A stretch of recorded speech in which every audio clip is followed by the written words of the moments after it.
Welcome to this episode of SummitCast. Today we're going to talk about why is everything going crazy in America right now and how long is it going to last?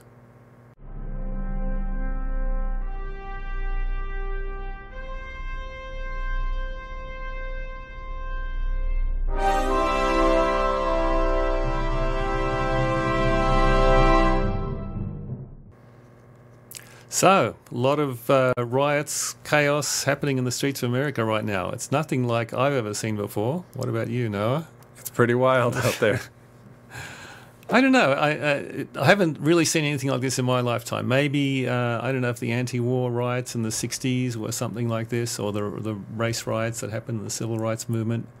But that was a little bit before my time, and I was in a different country then. Yeah, I wonder if it's more to do with the fact that it's more publicized now, that because of the changing media, that we're seeing more of it than we would have seen, 50 years ago. Yeah, it was just television and newspapers then. Right. Yeah. Yeah, maybe. It's hard to tell. One thing that I came across recently was a book called The Fourth Turning, where he actually talked about, this book was written like in 97, and he predicted that like the 2005 would be a time of a lot of unrest and revolution and so on, things like that. All right. So we've got the cover on the screen for you to see. It's actually a very interesting book. Strauss and Howard, two guys wrote it, and their theory is that there's cycles in American history, and they trace these back all the way to actually the Wars of the Roses in England. And their theory is that every cycle, and then the cycles are about 100 years to 85 years, something in that range, and at the end of every cycle, there's a time of crisis, they call it, and it's often a time of war.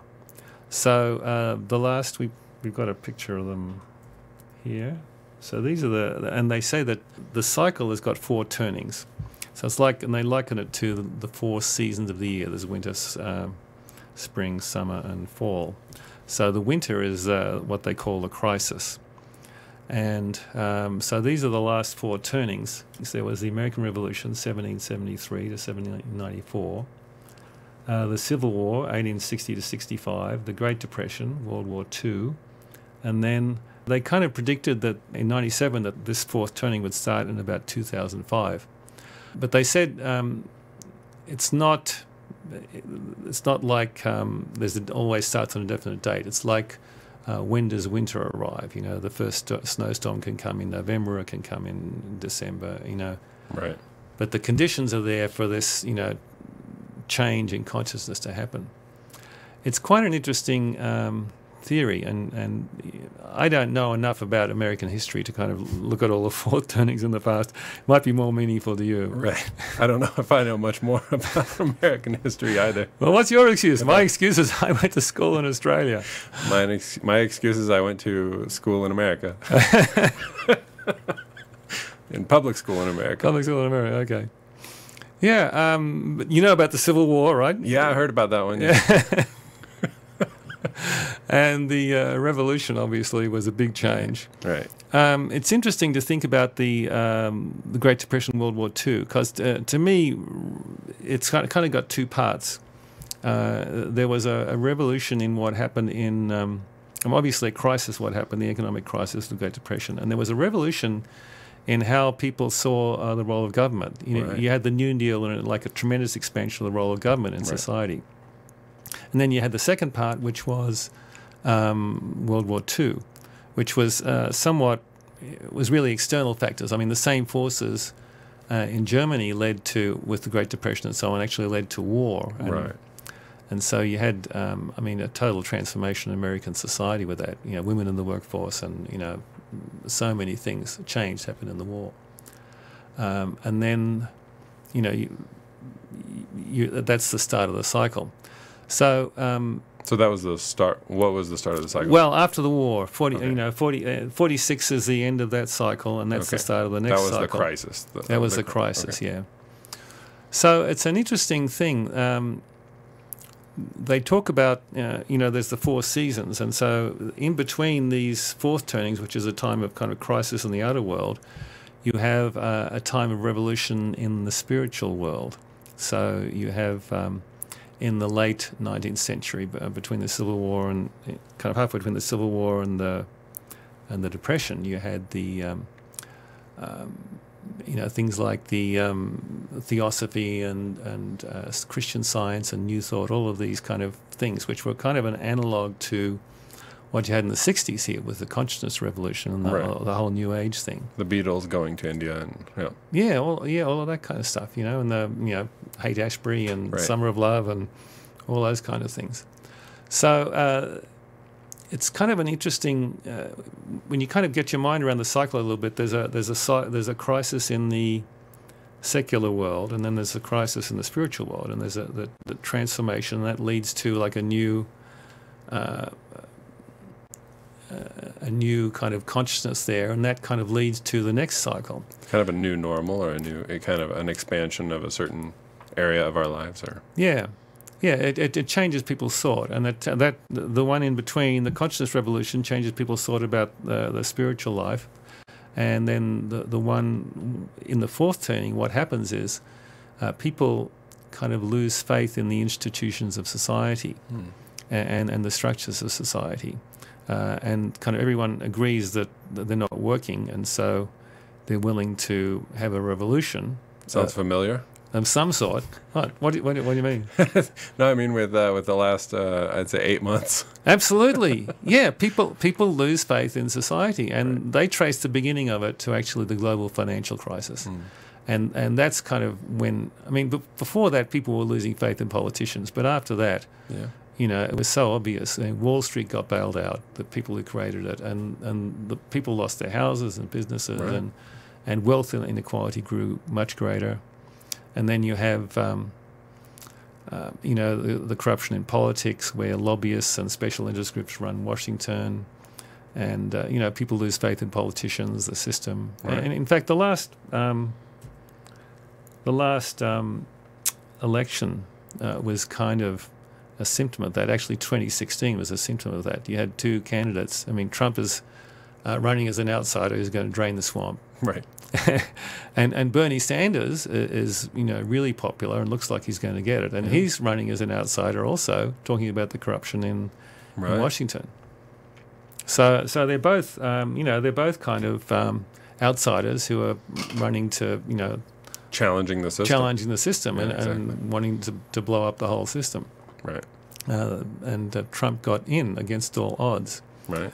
And then ran into how big a challenge that is. Yeah. But then that's what you kind of see today. Is that all the protests and everything, and everything that's happening in society. You have people have lost faith in a lot of the institutions of society, even like the police. Right. I mean, defund the police. I mean that a few years ago that would have been a totally fringe point of view. Yeah. And now it's seriously considered. Yeah, I mean, and there's councils that are voting for it, which is would have been inconceivable 5 or 10 years ago. Yeah. So it kind of is feeling like a time of revolution, and I mean, and there's people on the streets who are actually calling for a revolution. Right.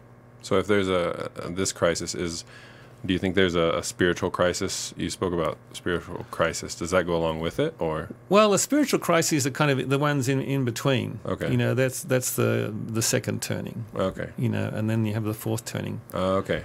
But I do think. So the 60s was our last spiritual crisis. Okay. Yeah, a spiritual revolution. But I think. I think the way it's supposed to be is that what you're supposed to come out of that revolution on a higher level spiritually, and that should be the tools that you need to get you through this one. Right. And so what you really want to see come out of this is that your spiritual enlightenment and your spiritual higher consciousness actually gives you the way to navigate through this and come out with a higher vision of society and structures that work better. Okay. And whether it will turn out that way or not is the unknown. Yeah, a lot of people moving to Montana. That's all I know. That are thinking maybe I don't want to be in a big city right now. Yeah, I would be thinking that. Definitely. Yeah, getting out of the city. Yeah. Yeah. Just to rethink. I mean, even just to that part of that being part of a questioning of the system. Do I need to live in, a large metropolis as part of my, my path or whatever, or is it can I be happy, living where it takes me half an hour to get to town or something, just as an example. Yeah, and people are leaving Los Angeles and because it's getting unlivable, Right. in San Francisco, and Right. So the systems are actually breaking down. Right.